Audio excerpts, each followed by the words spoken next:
Welcome back to the podcast. Moving on to Rav Hirsch's next mitzvah, specifically the Mezuzah. And I titled this, Not a Talisman. A talisman comes from the word to protect, and there is something very unhealthy about the way people at times can look at the purpose and the value of a Mezuzah that can actually fundamentally stand against what its purpose and its point is. But I'll get onto that in a minute. We're talking about the Mezuzah, and as I learn Rav Hirsch's perspective and I delve more deeply into his way of looking at the world, I constantly try and find new language to express this connection between the physical object and the idea it's trying to give over to us.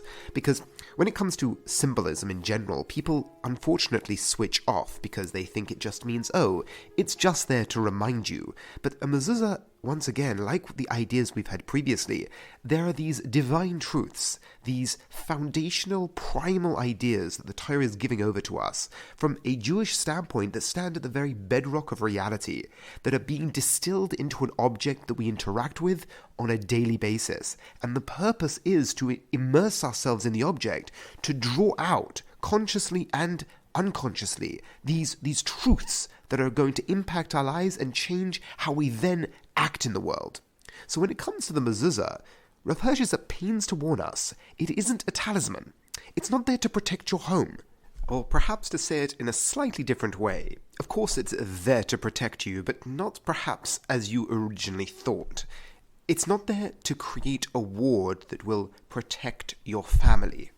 But it perhaps, we could say, protection in the sense that when you're doing the right thing, you are protected. Its relationship with tefillin, which we discussed previously. Rav Hirsch says the connection between the two of them is essential. They're written next to each other. Tefillin embody the mind and the arm. When you think and when you act in the world, your duty and your responsibility and your relationship with God should be at the forefront of your mind when you immerse yourself in the world. Mezuzah is that encompassing of your entire being. I can act in the world and I can think in the world, but my home is where everything begins, where the journey begins, where I come home at the end of the day, where the Jewish ecosystem is supposed to be its strongest. It is the home. There is a constant emphasis for Rav Hirsch on the Jewish home, and it's one of those things that if we forget this most fundamental idea, that the home is really the truest expression of a Jew. What I mean by that is how your home is how you are as a Jew. Everything that emerges from the home, we judge its validity based off how the home is. We've been through this idea before, but the danger of looking at the synagogue, or your shul, or your bet midrash as being where you do your Jewishness. No, it begins in the home. And if we don't have this at the forefront of our minds, so many aspects of Judaism sort of wither away, don't make sense, historically become bizarre, if we don't take into account this most fundamental truth. And the Mezuzah is giving this over to us. The Mezuzah, with the words of Shema and of Hayah, two passages embedded within it, with the word Shakai, Shin Dalad Yud. So let's discuss these three concepts. Your duty and your destiny, and who is the one watching you. That is the three ideas that you come into your home with, and the three ideas you leave your home with. The Shema, that is our duty. That is the acceptance, the commitment to what I'm on is the most noble pursuit I could be on. The term Eved Hashem can have a very downcast note to it, but it could also have the most uplifting note to it, that I am aware of what my responsibility in this world is, and it is playing into the most fundamental, the most noble pursuit I can accept. The word we use, I always relate back to Rav Hirsch's focus on the metaphor of the Ol Malchus Shamayim, the yoke. A yoke is purposeful. There is something that we are on that is achieving the most good, and that is the Shema. When I enter my home and when I exit my home. When I enter and I interact with my family, when I build my family, and when I exit and I enter the world. I have a certain duty. It is calling upon my action. The Vahaya, the passages that relate to my destiny. What comes about as a nation or as an individual, the good or the bad. My duty remains constant. When things are going well for the people, where the people as a whole are living out the will of God, and there is a certain flourishing and beauty and prosperity that we are experiencing, we must be vigilant not to lose that which we're holding on to, not to lose our responsibility being at the forefront of our mind, because in times of prosperity, that's when civilizations die. Civilizations die where they lose sight of their purpose because of their material wealth and prosperity.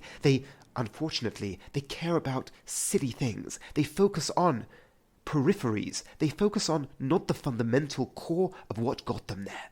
And that is the danger of prosperity, but also in danger of when things are going badly, when the society is not as I would like, when I am struggling, where I'm under persecution, to remember the commitment to our duty and our responsibility. And this is such a key idea that within Judaism, it's just to relate it. I know this sounds cheesy, but in this week's parasha, in the time where I originally record this, we're talking about the Egel Hazav, and Rav Hirsch's understanding of an aspect of the problem that manifested with the Egel Hazav was that the Jewish people thought it was their responsibility and their duty to change their fate. They needed another Moshe, because Moshe did something, and we need Moshe to continue doing that, and Moshe's not here, hence I need something else, because who will draw down this shefa, let's call it? Who will draw down this goodness from God if we don't have a Moshe?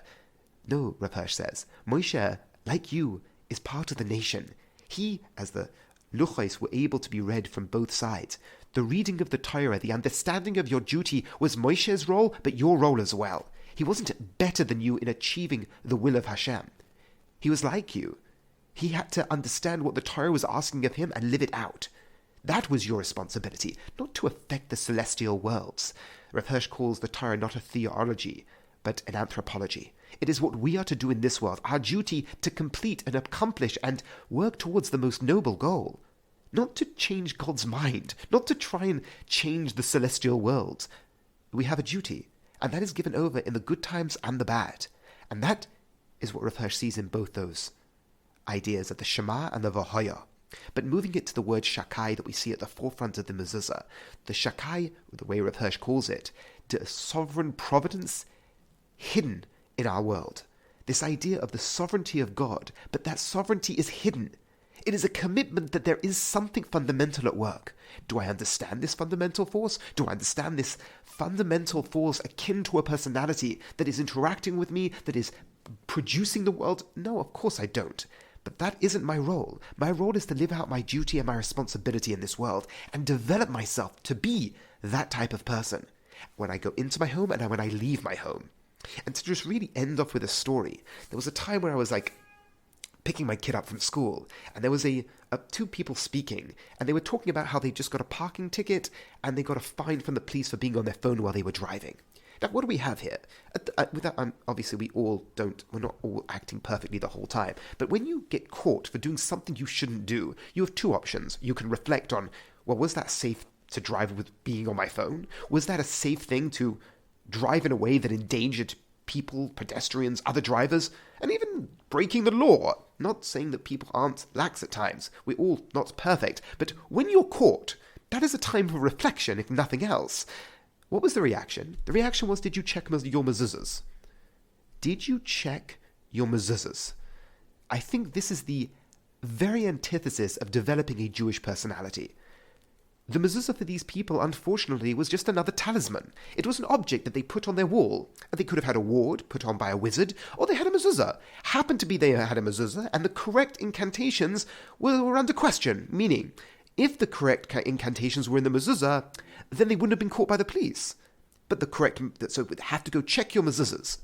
Rav Hirsch, I don't even know what language he would use to relate to such a concept, but I think it's a good example of how we can misunderstand the purpose of a mezuzah. If we look at it as being a talisman, it's not you're wrong. And this is an idea that Rav Hirsch constantly re-articulates. Idolatry isn't a problem because you're wrong. That's not the biggest issue. He's not a Maimonidean. It's not about the way your mind is situated in relation to the divine. It's you become a bad person. You become the type of person who manipulates God. Not because you think you're manipulating God, but because you're doing things down here to affect the celestial worlds to give you better things. Thereby, you don't work on the self. You look at it as what I can get from God. Thereby, you're just another form of capitalism imprinting itself on spirituality. You become unfortunately, the most yuck sort of pagan. It's how can I get things from the divine? And a mezuzah is the classical example of this. I need to get things things aren't going well, the talisman might be out of place, in which case I need to check the talisman. Rather than taking the message of the Mezuzah and saying, am I living it out? Am I living it out? I've come to a situation in my life where my lacking and my need for growth is being put for the forefront of my mind. I have been caught. The police have said to me, what you're doing is wrong. You're not being safe. A time of reflection.